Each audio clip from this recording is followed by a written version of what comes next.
जिनका नाम लिया जा रहा है शंकर जी फोटो लो ना एक। अच्छा, इनको 2 दिन लगाने देना और झंडा लगाएगा उसे उतार देना। एफआईआर दर्ज होने के बाद भी कोई कार्रवाई नहीं होना। बाद में वापस महापौर साहब ने अनुमति दी, उस अनुमति को वापस महापौर ने लिखित में, मेरे पास सारे लेटर पड़े हैं, कैंसिल की, तो उसकी मैं भर्त्सना करता हूँ, निंदा करता हूँ। साथियों, ये डॉक्टर मेश्राम साहब नाम भूल गया, और भी कई साथी नाम भूल गया हूँ, हमारे जगदीश सालवी इंजीनियर और जो भी नाम भूल गया। तो साथियों, दी हुई परमिशन लिखित में उन्होंने, मेरे घर पे बंदे का फोन आया कि आपका घर कहाँ है सर। मैंने क्या हुआ कि मैं लेटर लेके आया हूँ नगर निगम से।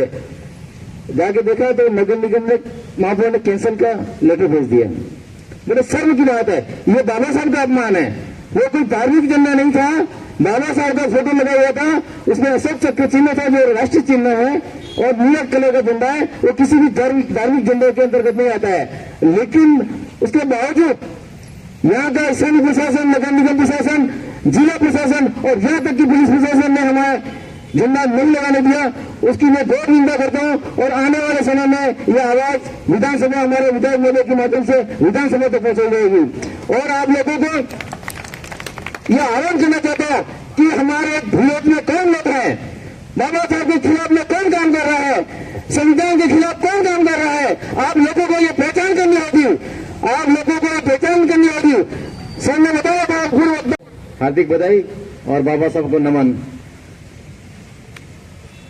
मंच पर तमाम बहुजन मूल निवासी समाज में पैदा हुए संत महापुरुषों को नमन।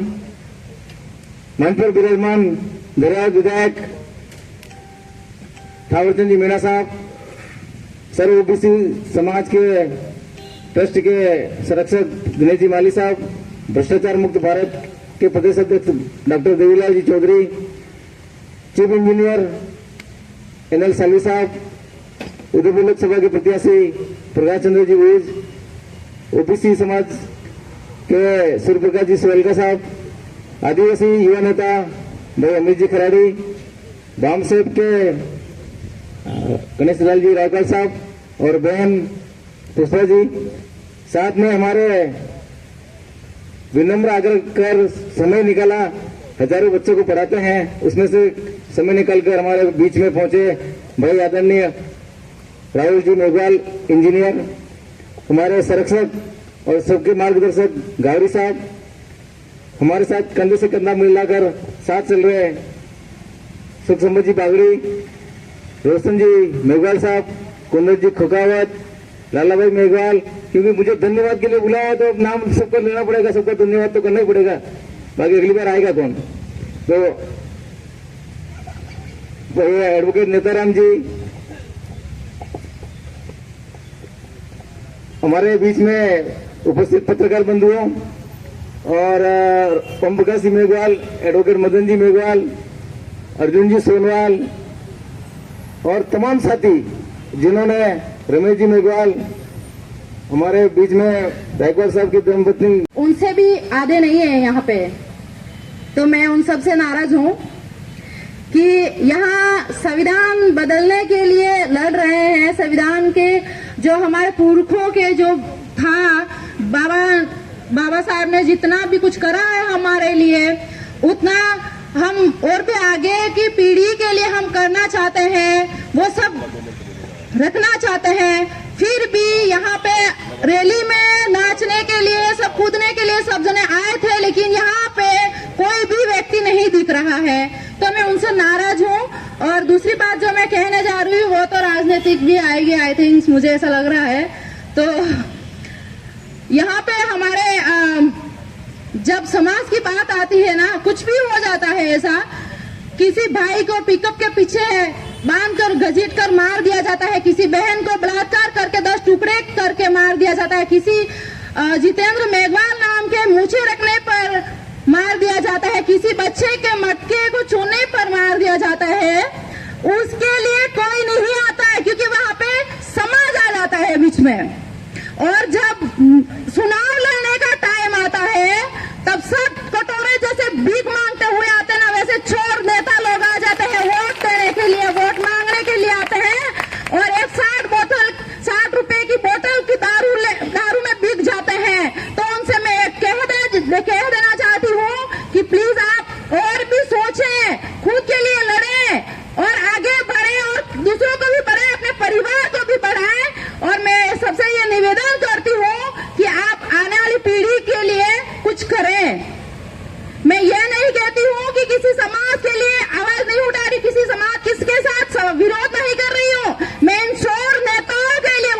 रही हूँ, क्योंकि ये नेता जो है ना, कोई भी बीजेपी हो या कांग्रेस, मैं दोनों पार्टी के नेताओं के लिए बोल रही हूँ यहाँ पे, क्योंकि किसी ने एक भी कोई नेता नहीं आया हमारे समाज में या फिर किसी भी समाज में जो व्यक्ति लड़ रहा है और मुश्किलों से लड़ रहा है और फिर भी उसके साथ गलत हो रहा है, उसके लिए कोई आवाज नहीं उठाता है।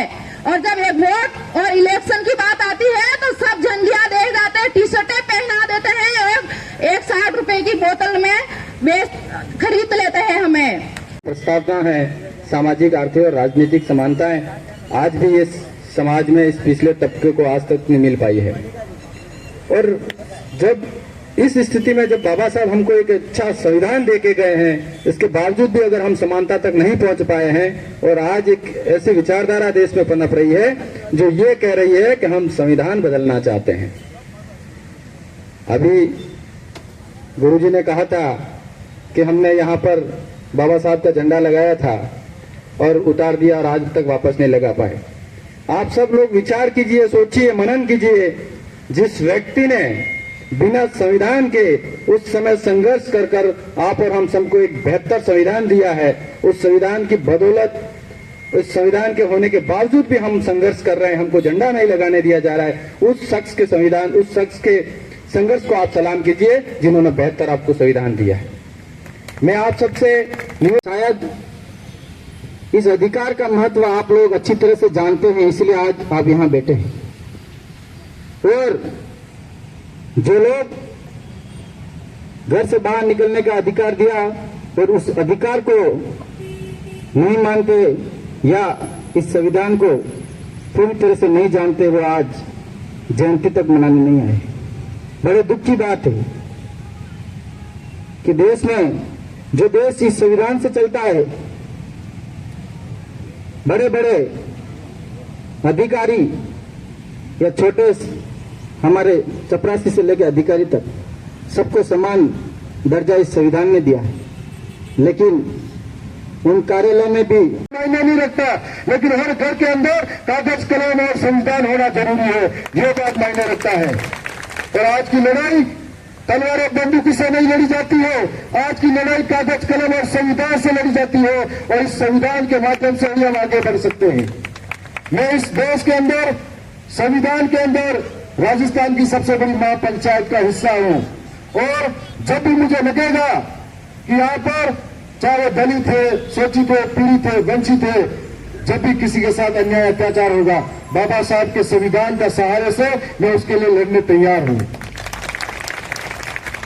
मैं इस मौके पर आप सबको इसी बात के लिए कहूंगा तो वाकई उस व्यक्ति ने उस जमाने में सोचा था कि किसी के पांव में जूते नहीं होंगे तो चलेगा, शरीर पे अच्छे कपड़े नहीं होंगे तो चलेगा, हाथ में अच्छा स्मार्टफोन नहीं होगा तो चलेगा, लेकिन एक हाथ में कलम, दूसरे हाथ में किताब होना जरूरी है, क्योंकि ये जिस दिन आ गया दुनिया में किसी के सामने झुकना नहीं पड़ेगा।